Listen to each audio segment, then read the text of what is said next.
पहले का नियम था, जब भी मम्मी पापा माता पिता जब बैठते थे एकांत में तो कुछ परिवार के लिए अच्छा करने की बात करते थे, कुछ नया करने का प्लान करते थे।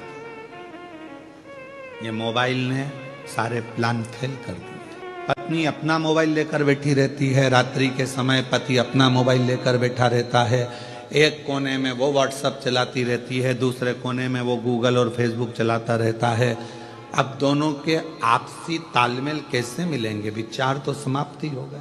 बच्चों के लिए कुछ नया सोचने का मन नहीं है, बस पढ़ रहे हैं बच्चे, पढ़ा रहे हैं, ठीक है, स्कूल गए हैं, चले गए हैं। जो है आपस में आप लोग एक दूसरे से कक्ष के अंदर कमरे में अगर मिले हो तो थोड़ी देर बैठकर बात तो करो कि हमको आगे की प्लानिंग क्या करना है, आगे क्या करना है। हमारा पूरा समय हम मोबाइल को दे दिए, व्हाट्सएप को और फेसबुक गूगल को दे दिए। कितने भी आपके फ्रेंड बना लो इंस्टाग्राम पर, कितने भी आपके फ्रेंड बना लो व्हाट्सएप पर, कितने भी आपके फ्रेंड बना लो फेसबुक पर, कितने भी आपके फ्रेंड बना लो गूगल पर, कितने भी आपके फ्रेंड बना लो आप पूरे मोबाइल पर याद रखना, जब बीमार पड़ोगे, हॉस्पिटल में पड़े रहोगे, पूरे मोबाइल का एक भी दोस्त तुम्हारे पास खड़ा हो तो बता देना, खड़ी वो पत्नी ही रहेगी। जिसको तुमने टाइम नहीं दिया वो पत्नी, जिसको तुमने टाइम नहीं दिया वो पति, जिसको तुमने टाइम नहीं दिया वो सास, जिसको तुमने टाइम नहीं दिया वो ससुर, जिसको तुमने टाइम नहीं दिया वो मम्मी, जिसको टाइम नहीं दिया वो पापा। आखिरी में खड़े केवल परिवार का ही व्यक्ति रहेगा। बाकी के जितने मोबाइल पे जुड़े वो बाद में लिखने को तैयार मिलेंगे, ओम शांति।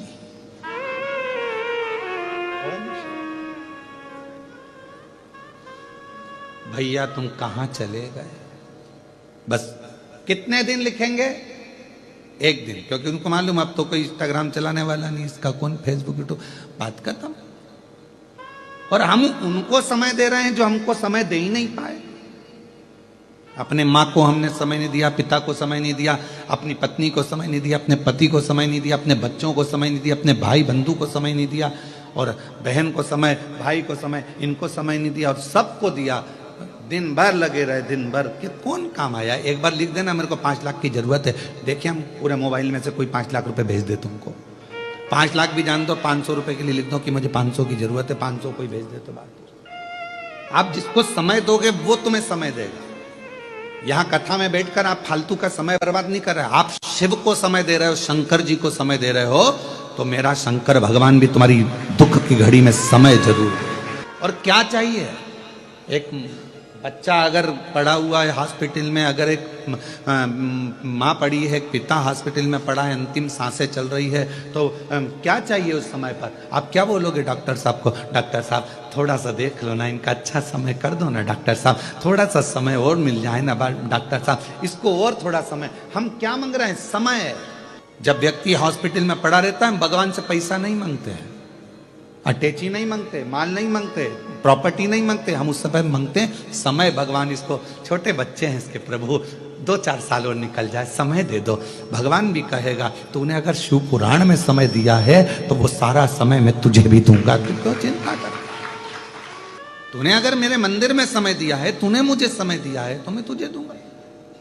एक नवीन नाम का एक लड़का था, ब्राह्मण पांडित्य कर्म करता था। नवीन बहुत पुराना है,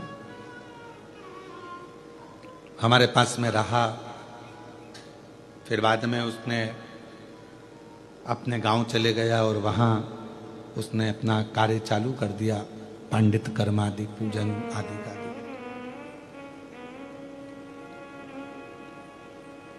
और ऐसा ही एक पुत्र और हमारे साथ में रहा, जबलपुर के सचिन।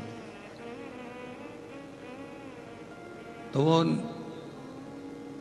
बालक बोला कि गुरुजी मुझे एक बीमारी हो गई है और बहुत दुखी हूं मैं, बहुत दुखी। हमने कहा क्यों टेंशन लेता है, क्या हुआ? डॉक्टर ने कह दिया कि मैं केवल 2-3 महीने का हूं। मैंने कहा डॉक्टर बोला है ना, शिव तो नहीं बोला ना। तो हमारे साथ में इतने साल रहा, तूने सेवा करी, बिना विचारे बिना सोचे, तू क्यों चिंता करता?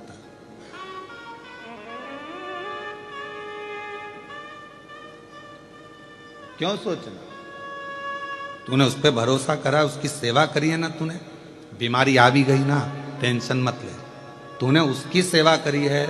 डॉक्टर ने तुझे 2 महीने दिए हैं, पर तू हमारे साथ सेवा में कम से कम 4 साल रहा है, तो तेरे 4 साल तो बाबा कैसे भी बढ़ा कर ही रहेंगे। तू क्यों चिंता करता? अब ये 4 तो उसके थे, उसकी तरफ से जो तूने सेवा करी, और 4 गुरु की तरफ से, और 4 तेरी माता की तरफ से, और 4 तेरे पिता की तरफ से। और आज उस बच्चे को कई साल निकल गए और वो बेटा आज भी बड़ा स्वस्थ है और आनंद के साथ में सेवा। एक ऑपरेशन हुआ उसका, ऐसा नहीं कि ऑपरेशन नहीं हुआ, पर बाबा की कृपा से स्वस्थ हो गए। आपने कृष्णेश्वर बाबा को कितना समय दिया, आपने राम जी को कितना समय दिया, आपने शिव जी को कितना समय दिया, आपने भगवान को कितना समय दिया, वो समय पूरा काउंट होता है। आपने परमात्मा को दिया है तो परमात्मा भी आपकी दुख की घड़ी में, अंत घड़ी में, और अंत समय प्रभु आना पड़ेगा, वचन दिया तो निभाना पड़ेगा। आए नाय प्रभु कुटुंब कबीला, अंत समय प्रभु आना पड़ेगा, वचन दिया तो निभाना पड़ेगा, अंत समय प्रभु आना पड़ेगा। तो ये अंत बिंदु, आप अब क्या सोचे, क्या विचार करें? आपने दिया समय, हम फिर निवेदन करेंगे, कथा मोबाइल पर सुनो, हम मना नहीं करेंगे। टीवी पर सुनो खूब आनंद में, मोबाइल पर सुनो खूब आनंद में, पर रात्रि में आधा घंटा 1 घंटा जब अपनी पत्नी के साथ, अपने पति के साथ, अपने परिवार के साथ रहो, तब इस मोबाइल को स्विच ऑफ कर दो या साइलेंट कर दो, फ्लाइट मोड पे डाल दो और इसको ले जाके अपने एक कोने में रख दो। उसके बाद 1 घंटा अपने परिवार के साथ, अपने बच्चों के साथ, पत्नी, पति, माता, पिता, जिसको आपको समय देना है सबको दो। क्यों? क्योंकि कोई दुख की घड़ी आएगी तो मोबाइल के मित्र तुम्हारे सामने नहीं होंगे, मित्र तुम्हारे परिवार वाले तुम्हारे सामने होंगे। हम उनको समय नहीं दे पा रहे। पहले घर के अंदर एक घड़ी होती थी, वो भी पापा के हाथ में होती थी या दादाजी के हाथ में होती थी, और पूरे घर के लोग समय पूछने किसके पास आते थे? दादाजी के पास। क्यों काका जी कितनी बजी है भाऊ साहब कितनी बजी है? अभी भाई इतनी बज रही। भाऊ साहब देखना कितनी बज रही है। बहुएं आती थी, अपने बच्चों को भेजती, जा दादाजी से पूछ कर टाइम कितना हो गया। बहुत दादाजी क्या टाइम? भाऊ साहब ने बता दिया, इतना टाइम हुआ है, दादाजी ने बता दिया। पहले एक घड़ी होती थी और समय सबके पास होता था। आज के समय में घड़ी सबके पास है पर समय किसी के पास नहीं। घड़ी सबके हाथ में है पर समय किसी के पास नहीं है। सब व्यस्त हैं, और पूछा जाए कि किस चीज में व्यस्त हो, तुम कहते हो मेरे पास टाइम नहीं, टाइम नहीं, टाइम नहीं। तो एक कॉपी पे हमें लिख के बताओ तुमने सुबह से लेकर शाम तक क्या करा। सवेरे उठी थी, चाय बनाई थी, पी थी, फिर नहाई, नहा के फिर बच्चों का टिफिन बनाया, स्कूल भेजी, बच्चे स्कूल चले गए, फिर मैंने ये काम किया, फिर मैंने वो काम किया, फिर मैंने ये काम किया, फिर आखिरी में रात्रि तक का पूरा हिसाब कॉपी में लिख के दिया। अब इसमें पूछा कि तूने दूसरे के लिए क्या किया, तो क्या कुछ नहीं, अपने में ही लगी रही दिन भर 24 घंटे। तो फिर फल क्या मिला? समय नहीं है हमारे पास। घड़ी सबके पास है, पहले एक घड़ी होती थी, सबके पास समय होता था। आज के जमाने में सबके पास घड़ी है पर समय किसी के पास, कोई फ्री नहीं।